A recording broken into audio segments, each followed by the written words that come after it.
எல்லாருக்கும் வணக்கம்.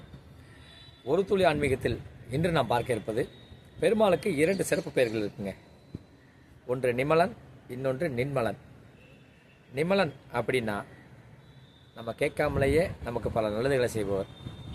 நின்மலன் அப்படின்னா அப்படி நல்லது செஞ்சுட்டு நாம் சந்தோஷப்படுறோமோ இல்லையோ அதுக்காக அவர் சந்தோஷப்படுறாருங்க. இது எப்படி? கடவுளோட கருணையை பாருங்கள். அதாவது ஒரு தாய் தன்னோட குழந்தைக்கு நைட்டு பால் குடிக்காமல் தூங்கிட்டுன்னு வைங்களேன், மனசு ரொம்ப கஷ்டப்படுவான். இருந்தாலும் நடுராத்திரியில் அதை தூக்கத்தோடு மெதுவாக எழுப்பி அதை வயிறார பால் கொடுத்துட்டு மனசார அப்பாடா நம்ம குழந்தை நல்லபடியாக பால் குடிச்சிட்டு அப்படின்னு ஒரு நிம்மதி பெருமூச்சு விடுறா இல்லையா?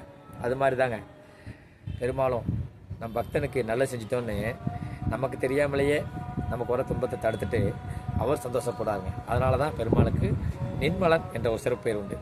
நாளை இது போல் மற்றும் ஒரு ஆன்மீகத்தில் சந்திக்கலாம். நன்றி, வணக்கம்.